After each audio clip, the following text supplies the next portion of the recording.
하나님 나라의 백성인 하백 여러분, 하백의 성경 아카데미 강의에 오신 여러분을 환영합니다. 이 시간은 예수의 제자도 두 번째 강의 시간입니다.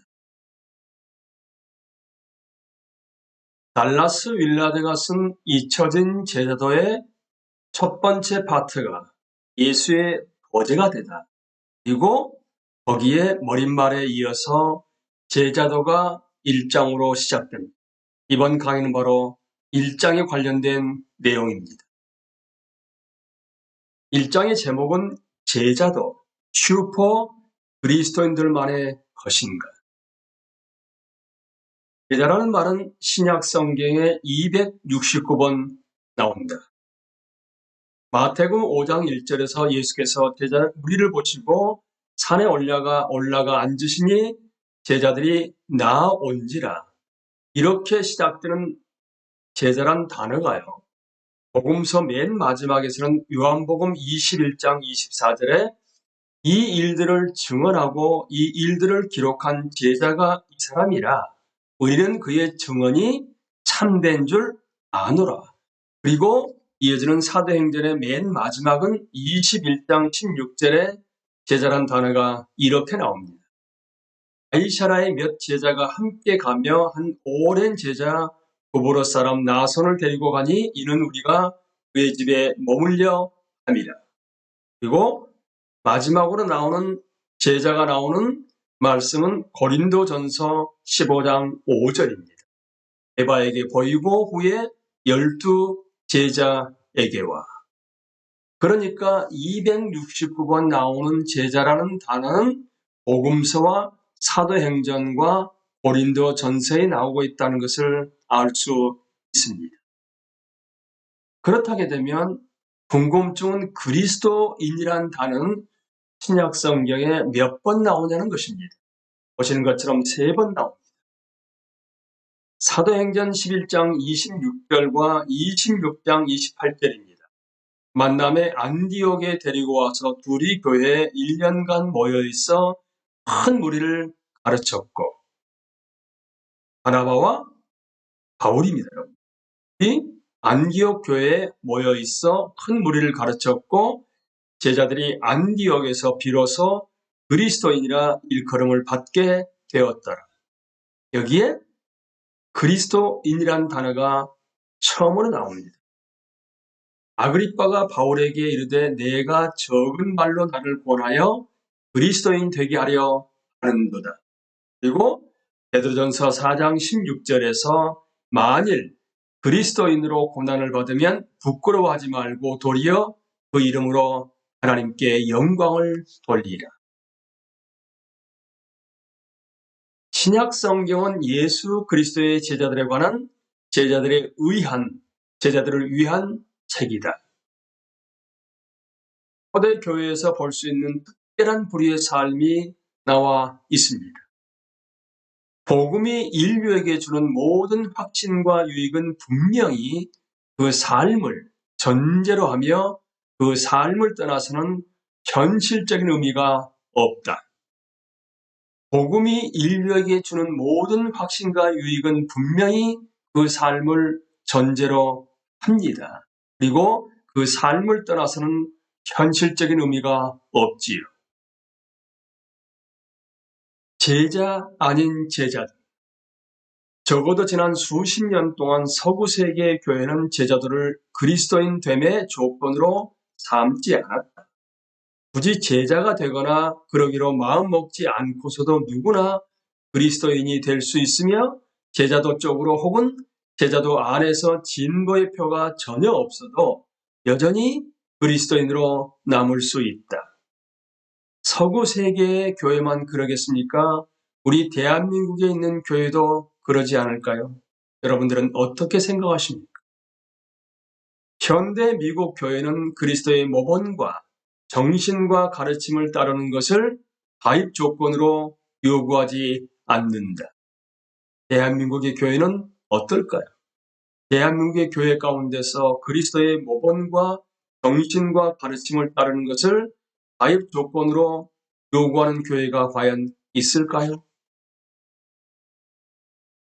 이 시대의 가시적인 기독교 기관들에 관한 한 제자들은 정령 있어도 그만, 없어도 그만이다. 제자 아닌 제자들이 교회마다 넘쳐나고 있다. 에스 무디가 한 얘기입니다.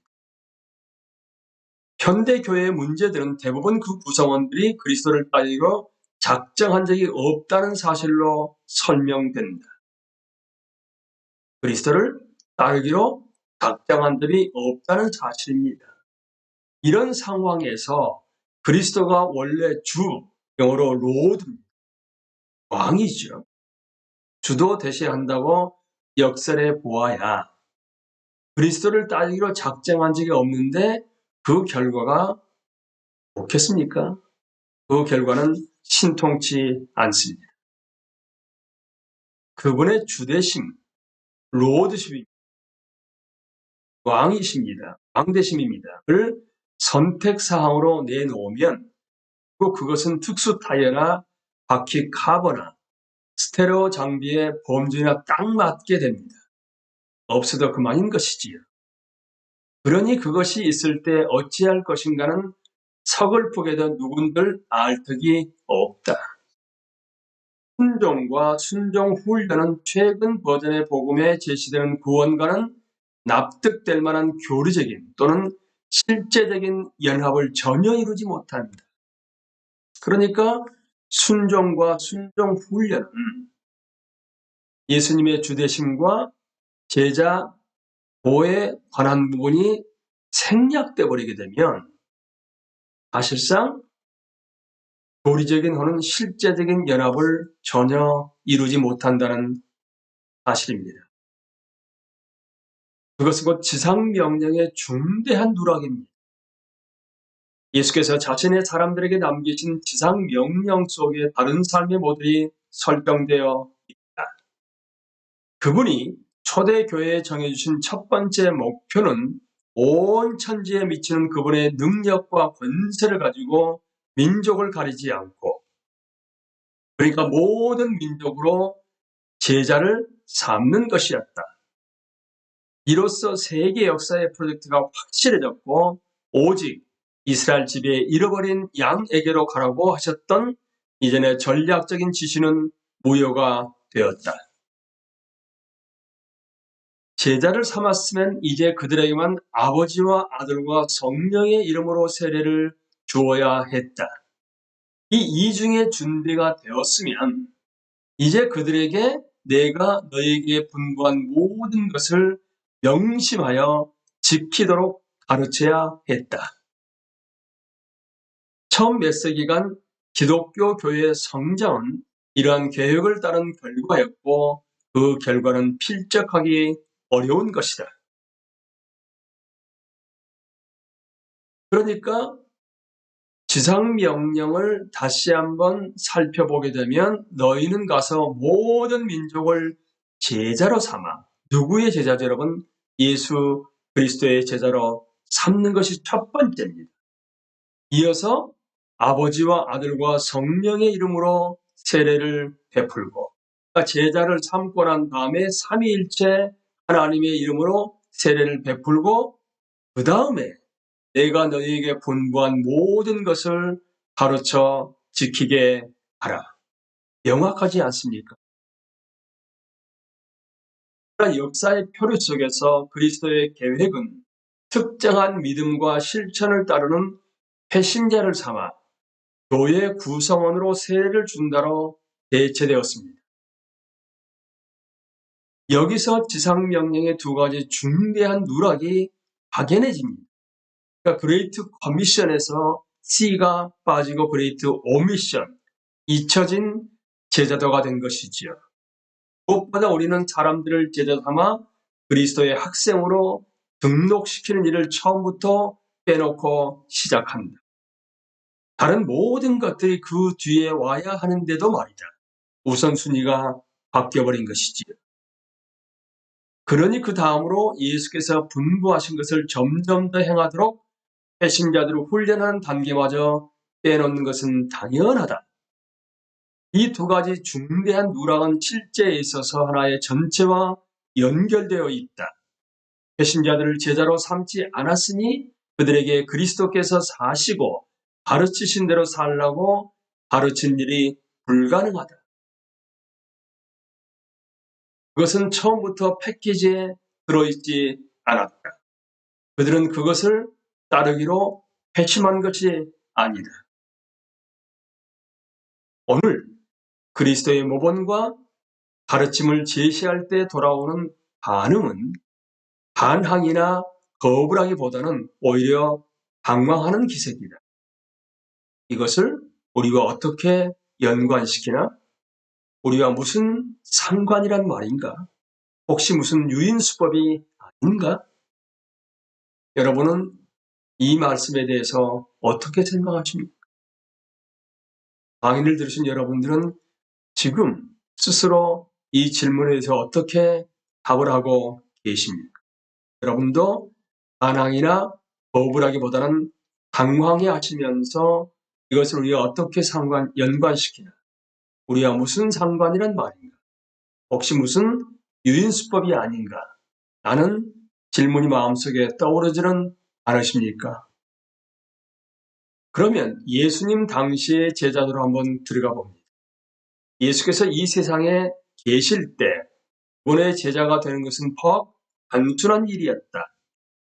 주로 그것은 관찰, 순종, 모방의 태도로 그분과 함께 다닌다는 뜻이었다.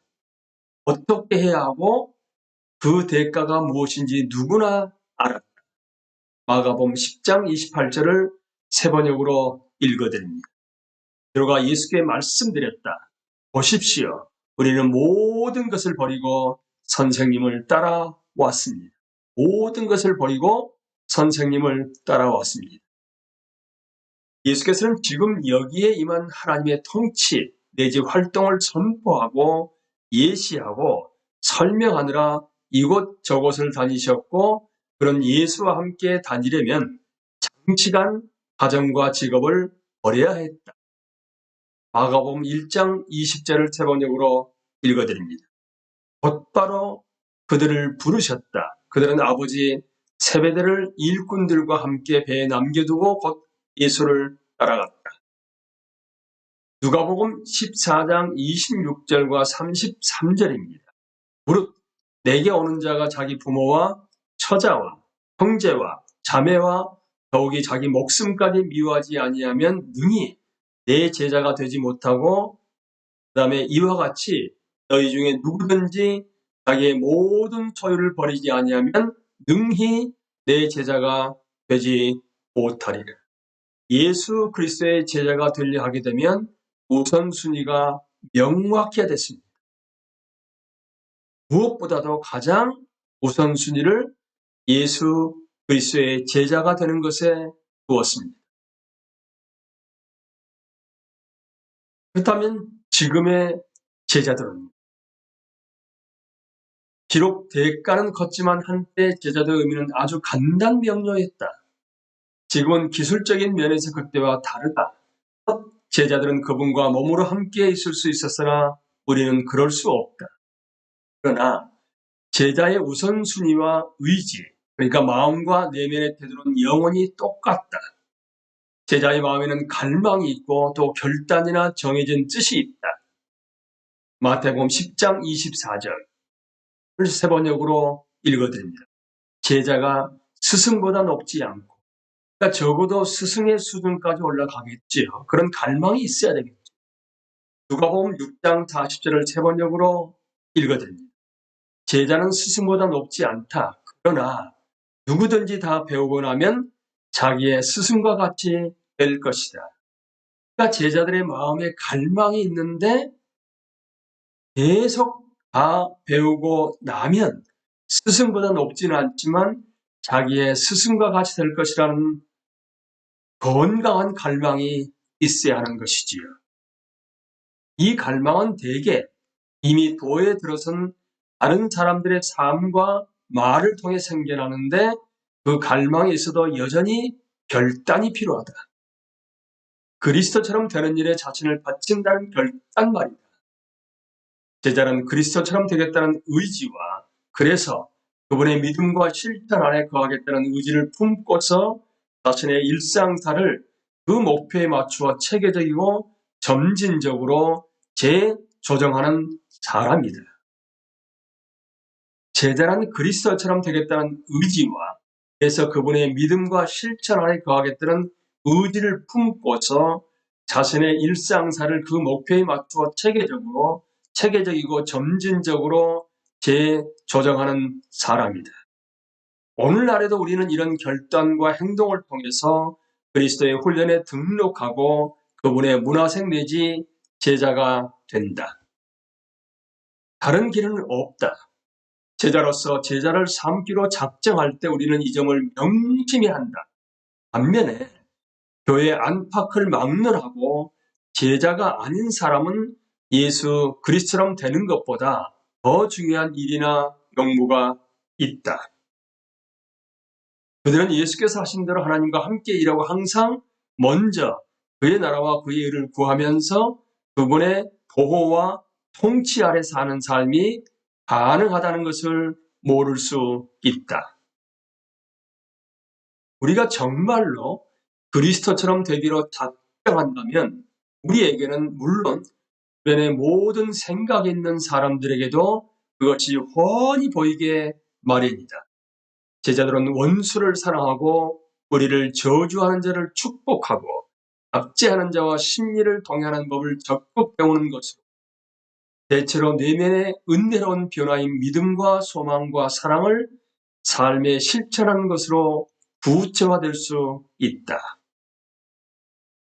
훈련된 사람이 명백히 은혜와 평안과 기쁨을 행하는 이런 행위들을 통해 제자들은 먼 옛날 그들이 가정과 직업을 버린 것만큼이나 오늘날에도 가시적이고 충격적이다.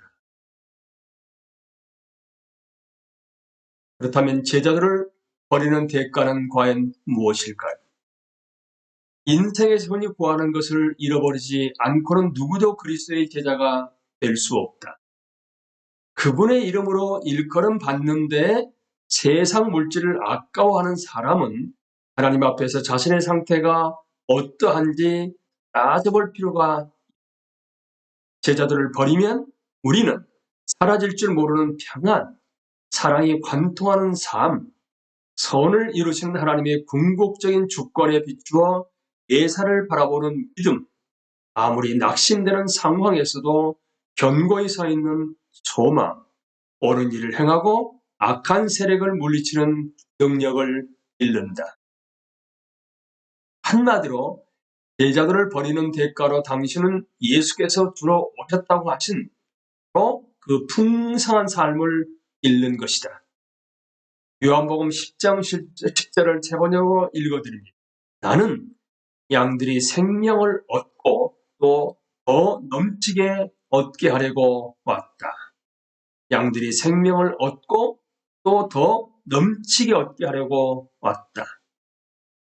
십자가의 모양인 그리스도의 멍에는 그분과 함께 그 안에 살면서 영혼에 쉼을 주는 온유하고 겸손한 마음을 배우는 자들에게는 어디까지나 해방과 능력의 도구다.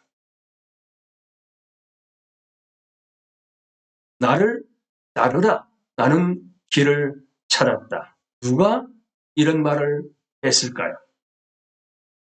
인간의 삶 전체는 자신의 의무를 알면서도 계속 부정하는 것이다. 삶의 모든 부분에서 인간은 자신이 양심과 상식의 지시에 반하여 거꾸로 행동한다. 라고 레오 톨스토이가 말했습니다. 마태복음 5장 13절을 세 번역으로 읽어드립니다. 너희는 세상의 소금이다. 소금이 짠맛을 잃으면 무엇으로 그 짠맛을 되찾게 하겠느냐? 짠맛을 잃은 소금은 아무데도 쓸 데가 없으므로 바깥에 내버려서 사람들이 짓밟을 뿐이다. 근데 여러분, 누가복음 14장 34절 35절을 세 번역으로 읽어드립니다. 소금은 좋은 것이다. 그러나 소금이 짠맛을 잃으면 무엇으로 그것을 짜게 하겠느냐? 그것은 땅에도 거름에도 쓸 데가 없어서 밖에 내버린다. 들을 귀가 있는 사람은 들어라. 우리가 세상의 소금이라고 말씀하셨는데 소금이 아니라게 되면 짠맛을 잃게 되면 마태복음에서는 바깥에 내버려서 사람들이 집 밟을 뿐이라고 얘기합니다. 근데 누가복음에서는 더 놀랍게도 우리가 짠맛을 잃게 되면 그것은 땅에도 얼음에도 쓸 데가 없어서 밖에 내버린다. 얼음에도 쓸 데가 없다는 안타까운 사실입니다. 내 행동대로 하지 말고 내 말대로 하라. 라고 혹시 여러분들은 이런 말을 주변에 있는 사람들에게 하지는 않으십니까? 마태복음 23장 3절을 세 번역으로 읽어드립니다. 그러므로 그들이 너희에게 말하는 것은 무엇이든 다 행하고 지켜라. 그러나 그들의 행실은 따르지 말아라. 그들은 말만 하고 행하지는 않는다. 우리는 그분이 오늘 우리에 대해 뭐라고 말씀하실지 물어야 합니다. 우리 스스로에게 질문을 던져봐야 하는 것이지요. 지금까지 우리는 서기관들과 바리새인들의 그런 관행을 그리스도인의 삶의 최고 원리로 떠받들지 않았는가? 그리고 그것은 제자들을 선택사항으로 만든 결과가 아닌가? 다시 한번요. 그리고 그것은 제자들을 선택사항으로 만든 결과가 아닌가? 그 결과가 우리가 의도한 것이든 아니든 말이다. 여기서 우리가 말하는 것은 완전함도 아니고 하나님의 선물인 생명을 얻어내는 것도 아니다. 우리의 관심은 그 생명에 들어가는 방식에 있을 뿐이다. 구원이나 풍성한 삶, 구원은 풍성한 삶의 뿌리요 자연스러운 일부다. 그러니까 구원이나 풍성한 삶을 자력으로 얻어낼 수 있는 사람은 아무도 없지만 그것이 자기 것이 되려면 누구를 막느라고 행동이 필요하다. 행동이 필요하죠. 그렇다면 우리는 어떤 심적인 행동, 어떤 갈망과 의지가 있어야 그리스도 안에 있는 생명에 들어갈 수 있을까? 사도 바울은 빌립보서 3장 12절과 4장 9절에서 이렇게 말합니다. 번역으로 읽어드립니다. 나는 이것을 이미 얻은 것도 아니며 이미 목표점에 다다른 것도 아닙니다. 그리스도 예수께서 나를 사로잡으셨으므로 나는 그것을 붙들려고 쫓아가고 있습니다. 그리고 여러분은 나에게서 배운 것과 받은 것과 듣고 본 것들을 실천하십시오. 그는 그리스도께 이르려는 일념으로 미래를 지향하며 살았습니다. 그가 누구죠, 여러분?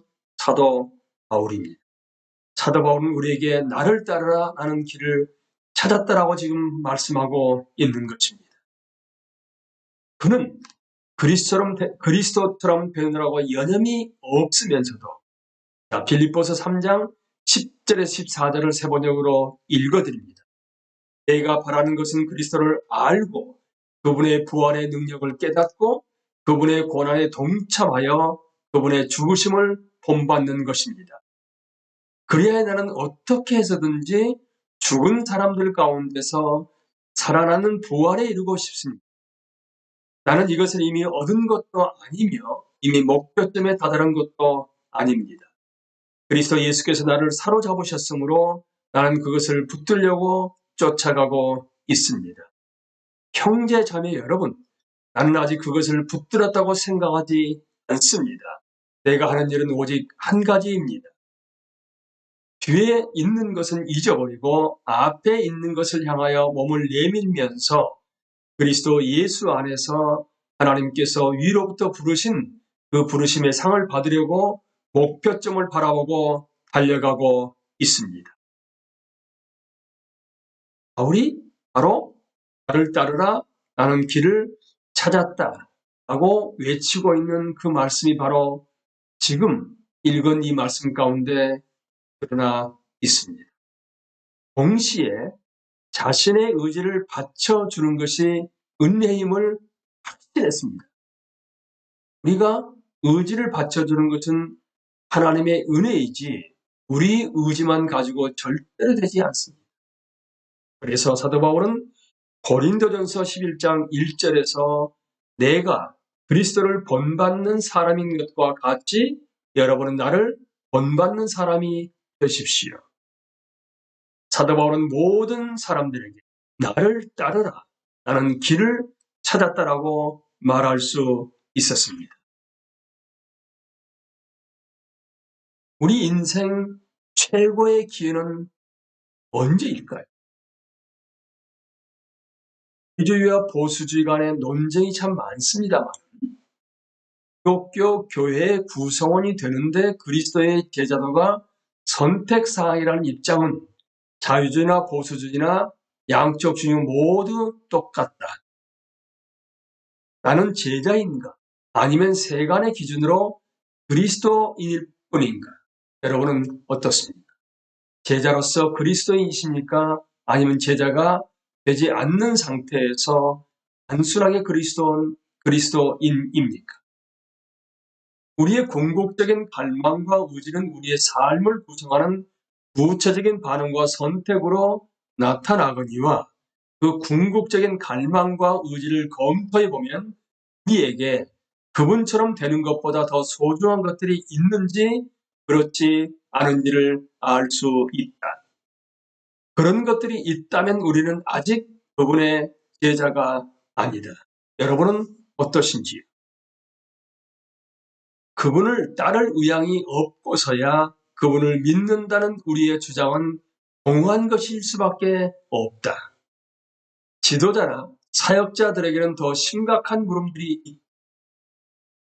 그리스도의 제자가 되겠다는 분명한 결단에 이르지 못한 사람들에게 나는 무슨 권세나 무슨 근거로 세례를 주는가? 제자도가 없는 신자들에게 어떻게 감히 그리고 하나님이 화목한 사이라고 말하는가? 그런 메시지의 정당성을 어디서 찾을 수 있는가? 가장 중요한 것은 아마 이것일 것이다. 사역자로서 나는 제자 삼는 사역을 수행할 믿음이 있는가? 나의 첫 번째 목표는 제자를 삼는 것인가? 아니면 나는 그냥 기관을 운영하고 있는가? 그리스도의 발걸음을 따르는 삶이 아니고는 인간의 영혼이나 세상의 필요를 좋게 채워줄 것이 아무것도 없다. 그리스도의 발걸음을 따르는 삶이 아니고는 인간의 영혼이나 세상의 필요를 좋게 채워줄 것이 아무것도 없다. 여타 모든 길은 인간의 구속의 드라마의 역부족이고 듣는 자에게서 인생 최고의 기회를 박탈하며 현세 삶을 이 세대의 악한 세력에게 내주는 것이다. 그리스도를 따르는 삶을 사실 그대로 필수로 볼 뿐만 아니라 인간의 지구한 가능성의 실현으로 그리고 지구한 차원의 삶으로 보는 것이 바른 시각이다. 다시 한번 읽어드리겠습니다. 그리스도를 따르는 삶을 사실 그대로 필수로 볼 뿐만 아니라 인간의 지구한 가능성의 실현으로 그리고 지구한 차원의 삶으로 보는 것이 바른 시각이다. 헬무트 틸레케 신학자는 이렇게 말했습니다. 그리스도인들은 해야 한다는 율법주의의 독재 아래에 있는 것이 아니라 그리스도인의 자유로는 자장, 여러분 자장이란 하게 되면 자석에 이끌림 받는 그 영역을 일컬어서 자장이라고 얘기하는데요. 그리스도인의 자유로는 자장 안에 할 수 있다는 능력 주심 아래 있음을 아는 것이다. 다시 한번요. 그리스도인들은 해야 한다는 율법주의의 독재 아래 있는 것이 아니라는 것입니다. 그리스도인의 자유라는 자장 안에 할 수 있다는 능력 주심 아래 있음을 우리가 깨우쳐 아는 것입니다. 인생 최고의 기회는 거기에 있는 것이지요. 여러분들은 그리스도인으로서 먼저 예수 그리스도의 제자로서의 그리스도인이십니까? 아니면 제자가 아닌 상태에서의 그리스도인이십니까? 지상명령을 단순하게 순종하는 것이 우리의 마땅히 해야 할 본분이라 하게 되면 이제부터서라도 여러분은 예수의 제자로서의 그리스도인의 삶을 살아갈 수 있어야만 합니다. 인생 소중한 최고의 기회를 놓치시면 안 되십니다. 바로 이런 강의를 우리가 듣는 목적이 거기에 있지 않겠습니까? 지상명령 그대로 모든 민족을 제자로 삼아 아버지와 아들과 성령의 이름으로 세례를 베풀고 예수님이 가르쳐 지켜 행하라고 분부한 모든 것을 알고 가르쳐 지켜 행하는 것이 지상명령 아니겠습니까? 그런데 우리가 하는 것이 아니라 삼위일체 하나님과 함께 한다는 것이 볼지어다 내가 세상 끝날까지 너희와 항상 함께 있으리라 라는 그 말씀의 의미를 올바로 알고 삼위일체 하나님이신 예수 그리스도와 함께 그러한 제자도의 삶을 살아가게 됨으로 말미암아 하나님을 기쁘시게 하며 하나님을 영원하게 할 수 있는 저희들 모두가 되어줄 수 있게 되기를 예수님의 이름으로 기도합니다. 감사합니다.